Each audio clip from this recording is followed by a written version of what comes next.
Welcome one and all to the 7th International Workshop, which will be conducted on a span of days starting from 21st May to 23rd May. About Mediate Guru. Mediate Guru is a social initiative led by members across the globe. The aim of the organization is to bridge the gap between the general public and the litigation. We are creating a social awareness campaign for showcasing mediation as the future, having successfully conducted various international webinars promoting alternative dispute resolution, having a reach in more than 100 countries around the world with an international family growing each day. We thrive to provide you the best lecture series through the best speakers around the globe so that you have a value addition today. I feel honored today to welcome our esteemed speaker for session 2 of the 7th International Workshop. The speaker will be Dr. Juan Lattanzio, who will be addressing an important topic of alternative methods for collective dispute resolution and collective bargaining. Dr. Juan Lattanzio is a lawyer specialized in labor and corporate matters, has a master's degree in international studies, and is widely certified in different methods of conflict resolution. He currently works as Secretary of Conciliation, resolving complex collective labor disputes and providing negotiation tools to reach collective bargaining agreements. Dr. Lattanzio is a trainer of topics that have the objective of achieving harmonious work environment that improves the performance of employees and a writer of different articles on national and international portals. Dr. Lattanzio is a volunteer in student projects, assistant professor in different master's degree, and collaborator of organizations that promote conflict resolution tools worldwide. He is part of the International Ombudsman Association Diversity, Equity, Inclusion, and Belonging Task Force, and also the representative advisor for Mediate Guru International. Thank you so much for joining, everyone. Without any further ado, let us begin. I would request the speaker to take the session forward and enlighten us all. You all can ask your questions in the chat box. Well, thank you for that accurate introduction. Hello, everybody. I hope you're very well, and I want to thank you in advance for your attention. I want to express the pleasure of being part of Mediate Guru 7th International Workshop on ADR, together with Catherine Ruan-Liddy, who gave a very interesting talk yesterday, and with Brian Clark, who will be presenting tomorrow. I want to share the slides now.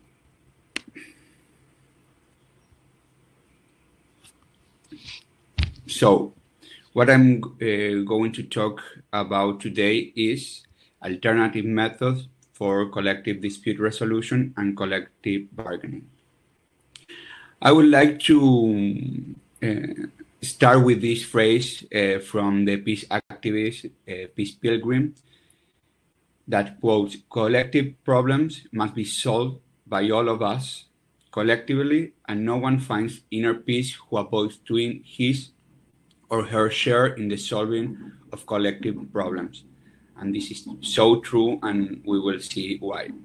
So the learning objectives for today are understand what is collective conflict and collective bargaining, recognize which are the alternative dispute resolution methods most used to resolve matters between the company and the union, know how these issues are dealt internationally, acquire knowledge from a paradigmatic case, and then we have the overview that I'm going to talk about relevance, about collective dispute, collective bargaining, conciliation and negotiation, and a little bit of arbitration, and I'll tell you why a little bit.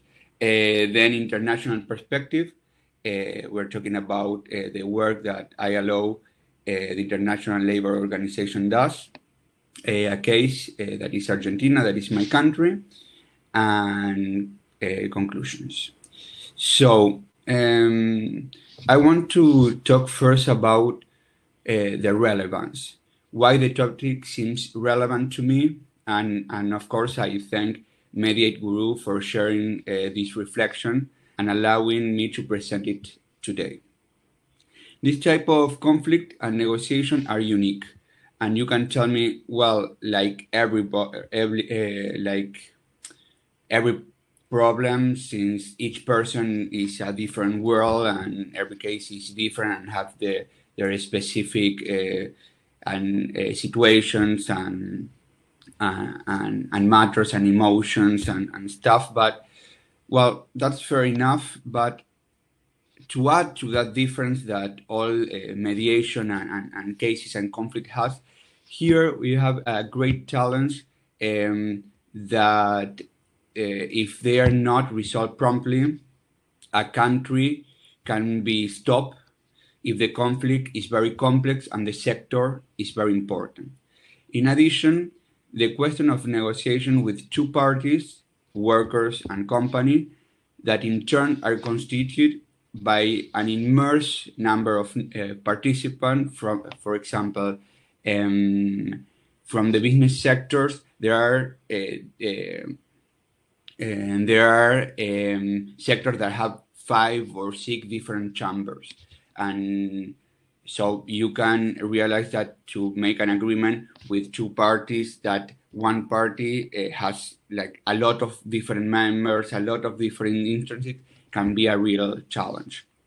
Of course, it is useful to have tools such as active listening at the negotiation tables to know what's the real interest, to have an orderly management of the mediation process, and to understand how the emotion of the parties in the conflict plays. That's, of course, it's true and it's very valuable. But in addition to all this, we have to add questions. We have the matters of politics, knowledge of labor matters, and inspire the same level of trust in parties that are totally polarized as they are the business sector and unions, among others. And you have to be able to provide a service with thousands of angry or waiting workers that they are aiming for a solution. So without further ado, we said I want to talk about first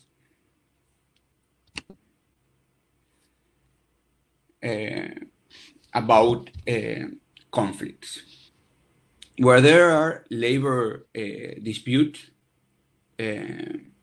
their cost is very high, because you have like company for the work, for the economy.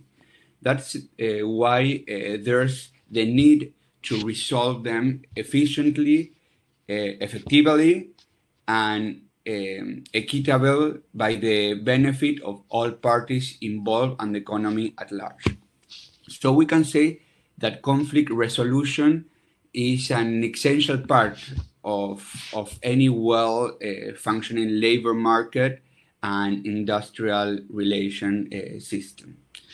So the range of choices for resolving labor disputes is broad. This presentation focuses only on the extrajudicially mechanism of the ADR methods of conciliation, mediation, and arbitration. And while there's a great variety of conflict that can arise between workers and employers, this presentation focuses on those mechanisms used to resolve dispute in case of collective disputes. So, what are collective disputes? So, the word collective implies quantitative characteristic, a significant number of workers involved, but also a qualitative component. An important group that share an activity and that the claim motive for the disruption of the employment relationship affects all workers. So there's a share category, but it's not absolute. So you have conflict of rights, the norm already established, and there's a problem with the interpretation, and there's a discuss there. And then there's conflicts of interest. There's a new claim, not agree.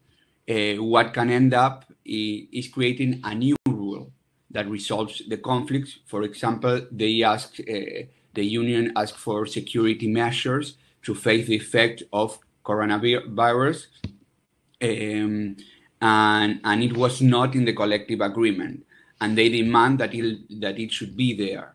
So it ends with a compliance, an inclusion in that collective bargaining agreement. I have also to mention, although it's not the work that I do every day, that there are union conflicts, that are conflicts inside unions, within a union, maybe due to electoral issues or internal bidding. Calling the order is called to the superior to give a political or legal solution, or in a same union, and also it can be a conflict between unions due to union framing or conventional framing by the collective agreement corresponding to it. But well, that's another type of conflict. So apart from collective conflicts, and that is also considered a way to prevent them, is collective bargaining. So that are all negotiations take place between an employer, a group of employers, or one or more workers' organization, and on the other hand, you have the employer, a group of employers, or there are organizations for employers, and on the other hand, you have the workers or the organization. And this is important to know because in collective bargaining, it's not just one worker; it's a group of them. So in this collective bargaining, you have certain objectives that are determining working conditions and terms of employment, relation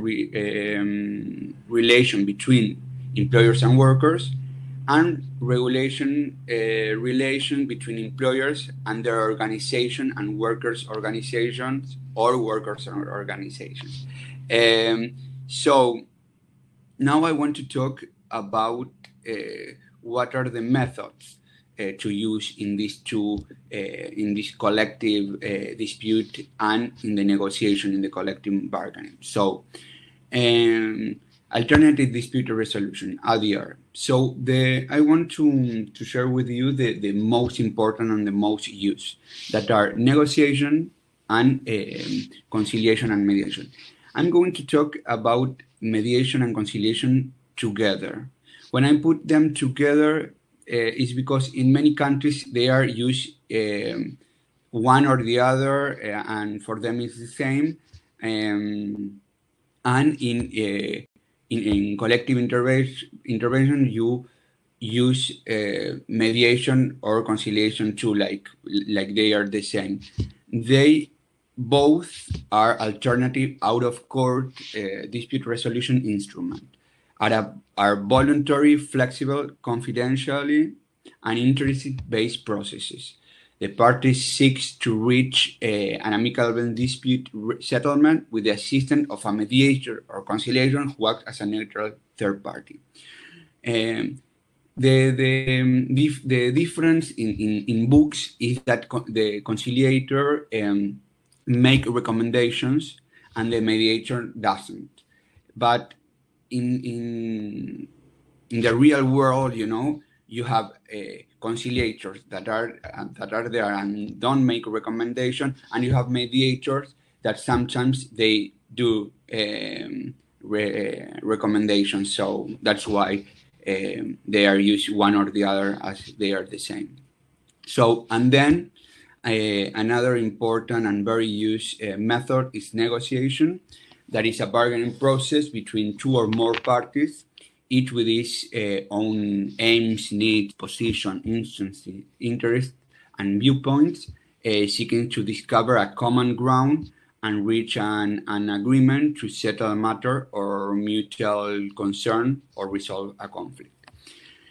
I'm going to mention arbitration just because worldwide, when you talk about collective dispute and collective bargaining, you talk about these 3 or 4 methods, and it's included.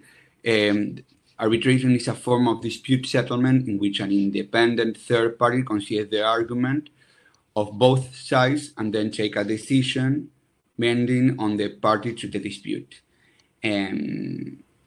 While the arbitration take an oath to be fair and impartial and apply the law as do judges. However, arbitration answers first and foremost to the parties and their business needs, while judge answer to no one but the law. Arbitration exists in many countries around the world, but it's not so widely practiced in this kind of matter, leaving conciliation and mediation are the most popular mechanisms when it comes to solving collective disputes. So I want to talk now about the agreement. That is one of the objectives of when you use these ADR methods. So the agreement achieved through the use of dispute resolution methods mentions above implies an understanding and compromise between the parties. In case of collective conflict, it achieves that it is resolved by generating a return to the productive work environment and promotion social peace. Regular collective bargaining implies benefits for both parties. So this is so important as to say why we all promote collective bargaining, because there are benefits for both parties. For example, for workers, the agreement will improve the work and living conditions, namely by giving workers between representation through the union. The agreement defines what workers are entitled to in terms of wages, benefits, working hours, issues of occupational health and safety, and promotes equal treatment of all workers. But there are also benefits for the company. It is anticipated that these mechanisms will help reduce the incidence of industrial actions such as strikes. This condition will give the sector a leg up by fostering a more positive working environment and creating labor peace, which will boost morale and productivity. The agreement provides a great degree of predictability for employers in such areas as wage, bonuses, and working hours, thereby allowing employers to plan better. Through the dialogue facilitated by specialists in conflict resolution, the interests of both workers and employers can be more effectively met. So now I would like to talk how these issues are treated internationally. So we have the International Labour Organization, ILO, that is an United Nations agency whose main mandate is to advance social and economic justice through setting international labor standards. It was founded in 19 under the League of Nations and is the first and oldest specialized agency of the UN. So collective bargaining is a fundamental right. It is rooted in ILO Constitution and reaffirmed as such in the ILO Declaration of Fundamental Principles and Right of Work. Moreover, it is expressed as by convention and recommendations. So what are convention and recommendation? Here I listed the ones that are about the subject that I am presenting. So international labor standards are legal instrument drawn up by the ILO's constituents that are governments, employers, and workers, and sending out a basic principles and right at work. There are either conventions or protocols, which are legally binding international treaties that may be ratified by member states, or recommendations which serve as non-binding guidelines. We see the amount that is allocated to these issues so that they will be able to realize the importance for the world of work internationally. I'm not going to mention them, but you can here see that they are a lot, and they try to treat this matter not only in a broader side, but very specifically to making also a recommendation. I would like to mention India as an important member of the aforementioned international organization. So India is a founding member of the ILO and have been a permanent member of the ILO governing body since 1922.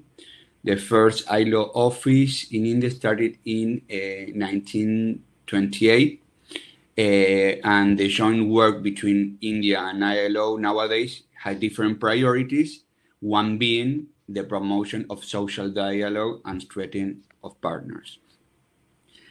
I would like now, well, here is a stamp of ILO India in their anniversary of when ILO was created.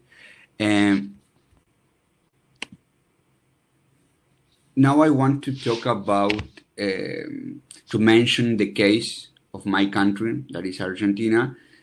And I find that it's a paradigmatic case as because of its strong unions, and this can provide important information of the issues presented. So Argentina is characterized by being one of the countries with a protectionist legislation of the fundamental collective right of work. And then about 15 million workers in the country. From that amount, there are 37% of them have union membership. That is a lot. We have like a lot of workers that have union memberships, and 83% regulate their wages and workings conditioned through collective agreement. The average, there's a high number of agreements through this collective bargaining. So in my country, these matters are protected and guaranteed in the national constitutions. That includes important labor rights, including free and democratic trade unions organizations, recognized by the simple registration in a special registry. It also guarantees the right of unions to either into collective bargaining, to reserve, to conciliation, to the right to strike, being understood that there's a minimum service that must be provided when a strike affects a basic service. This is important, and to the protection of union representatives. Where I work, that is the Argentine Ministry of Labor, through its Labor Relations and Regulation Directorate, receive a big number of requests for hearing daily to resolve conflicts and meeting to negotiate. The area is divided into different departments to which each conciliator is given a sector. For example, tires, energy, railways. They are in charge of the matters of the files, of the relations with the parties, and of all the work that the company represents. We have hearings, and there are political guidelines and percentage to take into account in order to know what type of arrangement can be approved by the ministry and which ones cannot. I have to clarify that meetings are not easy, nor are they resolved like in 2 hours. Many times we stay until long hours of the night. In many cases, the press is being at the door of the ministry, waiting for the resolution. And in other cases, they can last for months and reach an agreement only after many meetings and talks between them. So this space to achieve agreements is not only used for mandatory conciliation, but it's also a place to use it voluntarily, sought after for its, and we have a lot of those that came voluntarily. So that is a recognition of our effectiveness and the speed to resolve and prevent conflicts. So as to make a small, brief conclusion from what has been, anyone who wants to make a career in the field of conflict resolution or understand important aspect of the world of work cannot fail to know about this type of conflict, negotiation and their ways of solving them and reach agreements that benefits all those involved.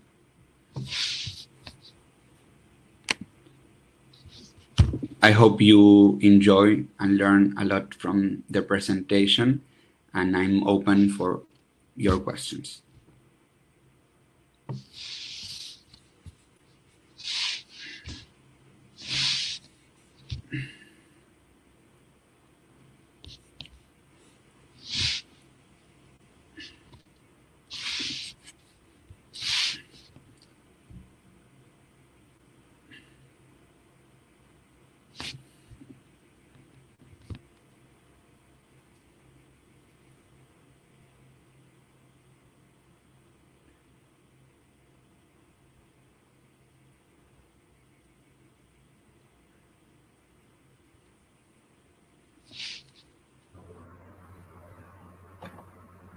Participants can ask their questions in the chat box.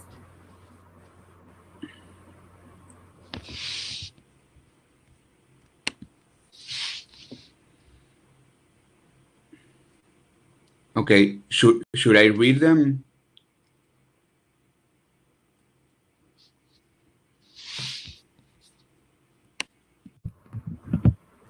So, sir, moving to the questions. The first question is, how effective do you think ADR methods have been in your country in solving disputes? Do the unions do justice in addressing collective disputes and the dimensions involved? Okay. Well, here's one about that says, how effective do you think ADR methods have been in your country in solving disputes? Do unions do justice in addressing collective dispute and the dimension involved? Well, that's a very good question, and yeah, I totally, I'm a lawyer, and I specialize in ADR because of its effectiveness. In my country, and I think in a lot of countries, justice have such many cases that as to find a solution, maybe you have to wait for a long time. And something that I realized from my work when I talk with my clients and stuff, there's this like feeling of uncertainty of saying, well, I present my conflict, I want a solution, and then you have the case and you lost total control of it. So ADR is the total is opposite to that, because the parties have the control of it, and they are like protagonists of the solution of the conflict. So in this type of conflict is like that, and they trust us as to provide this table for them to express and to give options as to solve conflict, because they know better of what is going every day. For example, in a factory, they know firsthand what is happening. So they are the most they are the correct ones as to find the solution. We just provide that situation as to make it possible. And also, when you are close to the solution, then for the other person, for the other party, is easy to compromise to certain obligation of that solution. I don't know if I answer it. And well, in Argentina, yes, they totally trust in that, and as I said, there's a mandatory way of conciliation that, well, is mandatory, but there's also a voluntary, and we have a lot of cases voluntary, so that gives us the recognition of doing the correct work. Let me see if there's another one. Thank you for answering the question, sir. Moving on to the next question. How effective do you think ADR methods Well, here have says, been? are ADR agreements enforceable like a court judgment? Well, there's a difference here that is not, like it's not like the judge, like you have more elements and to make it to be accomplished, when you have a sentence from the judge. But here is so important in this type of conflicts because as I mentioned, we have and in many countries it's like this too, there's a protection of the right to strike. It's viewed as the strike is you have like two parties that they don't have the same kind of power. It seems like the company have more powers than workers. So strike in many countries is protected because they seem like it's the only way of the workers to make the company to make things right. So if there's an agreement and it's important for both parties. So even though it's not a judicial case, everyone wants to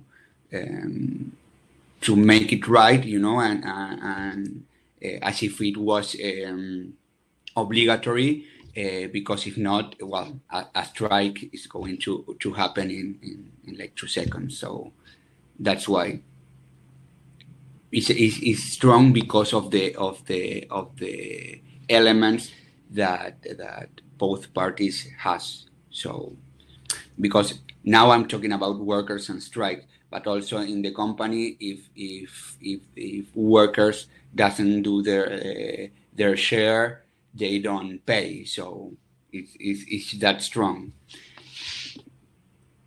I'm going to see. Thank you for answering the question, sir. Here it says if it's possible to share my email. Yes, it's in the slide, and I think I can put it here.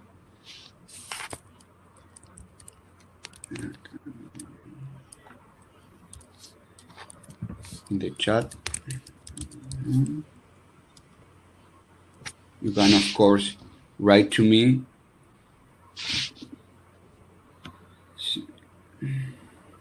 So, may I ask the next question, please? So here it says, sir, in a small and developing country, there exists an issue of labor code compliance. So what do you think about ADR mechanisms when the labor unions are being infringed of their basic working conditions? There is an issue of labor code compliance. Well, so. Okay, so here, when you have this type of problems, it is so important. That's why I think it is important for workers to be unionized, because it is so difficult when you have these type of problems to go like individually, you know, like there's this phrase that together we are stronger. That is so true in this type of conflict. So it's important to unionize, and unions have to make this kind of talking with company, with enterprise as to happen. They have, as I said, different elements to make them sit in the table and say, well, we have to solve this problem. And we have annually, we have as I say, this collective bargaining that we discuss conventions, labor conventions, and also we set revisions of that, because you know, and for example, in my country, that we have a lot of in the economy inflation. You can arrange something in March, and in December you may have another problem because, you know, like prices went up, so the salary cannot meet them. So revision are so important. So with this, I'm saying that you have to sit with the other party and say, well, these are the conditions, and also you have to say, well, and let's talk again, like in 6 months, and as to review all what was said, because maybe it's we have to you have to make some modification and some adjustment. What do you think is making better?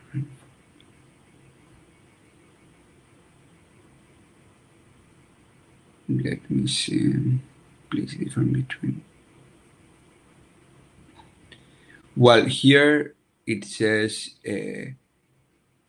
please different between collective dispute and collective bargaining. I think this question was from before, but if it's not clear, I'm going to say it very quickly. One is when there's a conflict, and the other one, collective bargaining, you can think about it as to prevent that conflict, because if you negotiate things that would make a harm, you prevent for later to have a conflict. That's why we use negotiation tools for collective bargaining and conciliation for conflicts, because in the conflicts it's always because of something that couldn't be arranged before. So that's the main difference. The situation, you can talk about maybe stages of the conflict, and the different tool that you use for one and for the other one. Here say, what should be payable for a mediation? I think you're talking about how much to a mediation should be paid. I'm not sure about that question. Something that I can say about that is that there's this discussion, for example, that they say, well, I would pay you this money if there's an agreement, and this little money if there's no agreement. And I think that's totally wrong, because what a mediator does is like to make these bridges between parties as to solve conflicts, and maybe it's not solved in that moment in the table, but maybe afterwards, and the what make them to arrange it later are those communication bridges that you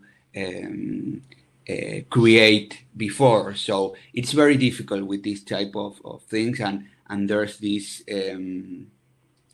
discussion or how to make it more valuable, because it is, when you have like this intervention of a troubleshooter,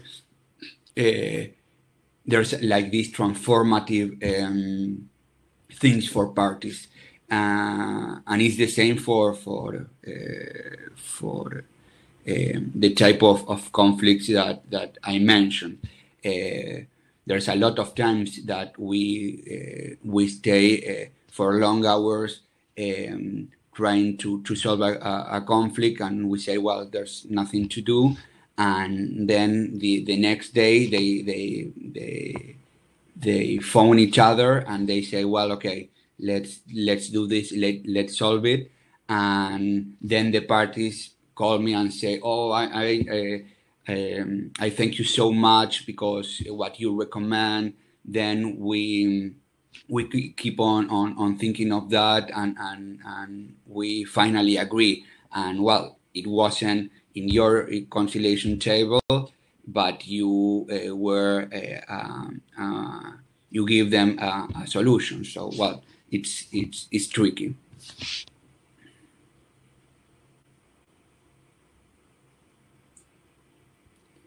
Neighboring nation.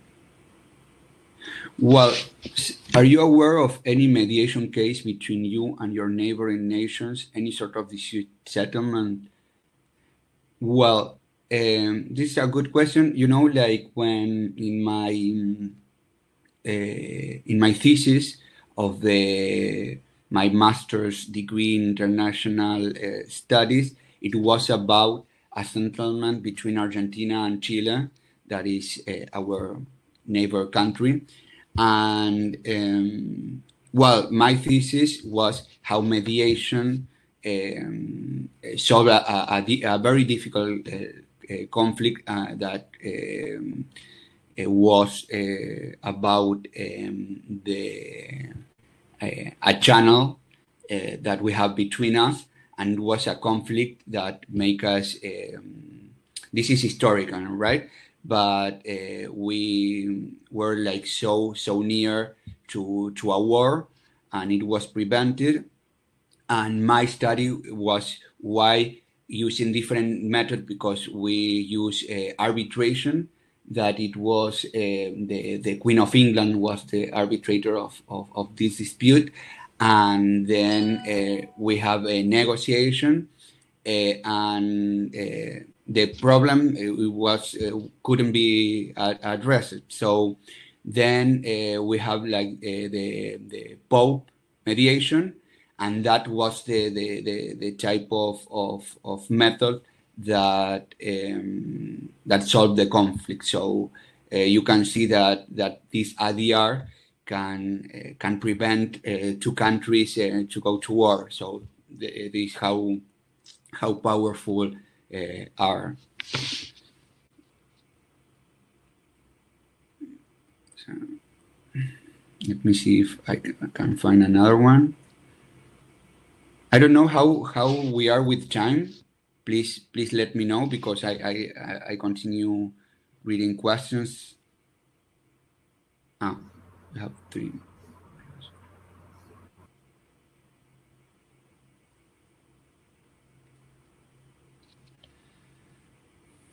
Let me see. Sir, we can have this session for 5 more minutes. Well, here says career scopes and paths to follow to excel in arbitration career. Well, so I mentioned, I want to be fair with arbitration.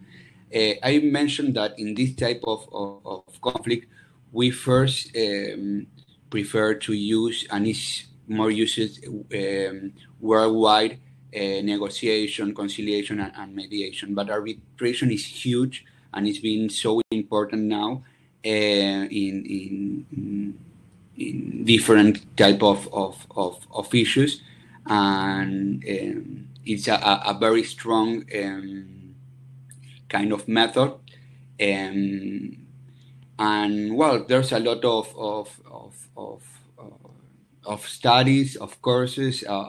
You can be certified internationally.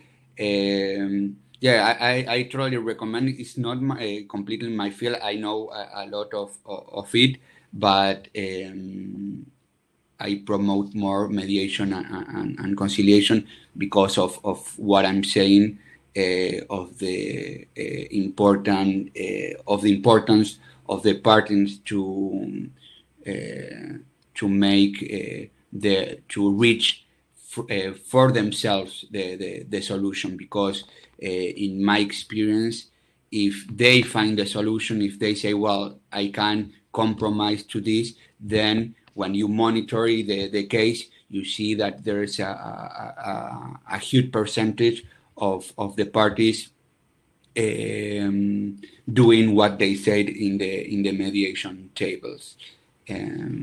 In arbitration, I realized that too, but the solution, the last word is not from the parties, but from a third neutral. Let me see if I.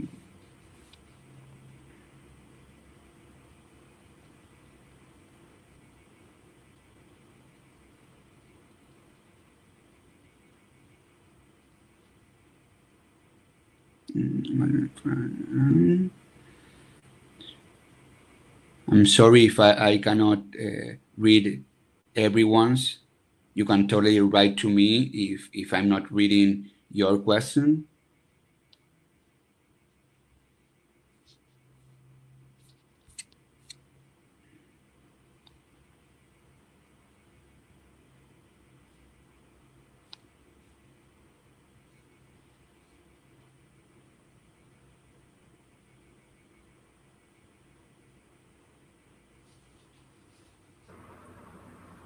So I think that is it for the questions. Well, here is what's happening in Colombia. It's not our neighbor country. Yes, is from our region, and well, I like this question, not because I can talk about the specific subject, because I'm not from there, but like mixing my international studies and conflict resolution. I think it's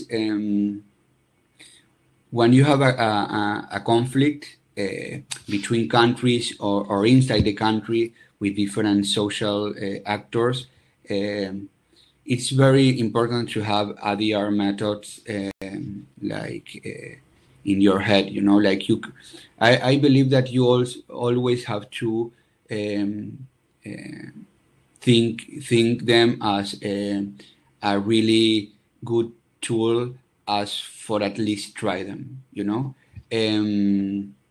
For example, something that is very a problem very present, that is the whole thing with vacuums and against coronavirus and stuff, and you have a lot of issues with negotiation with laboratories and the countries. And for example, if you have like a very good negotiator, there's a good chance for these kind of agreements to happen.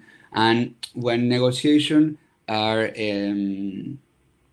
stop, like you see that you can advance, with negotiation, mediation and conciliation is always a good resource for that. You know, like you have like these two parties negotiation directly, as it can happen in the Colombia case. You know, you have a civil issues between different sectors, and you know, like to have a third neutral, it's always good, because they have, you know, when we face a problem, we have like this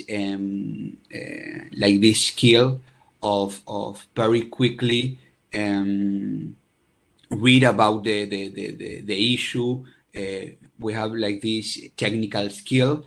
It's not that we make experts of the subject, but we have like we know where to find the details as to be there as a third neutral, and see how can we make them the situation to advance into a solution.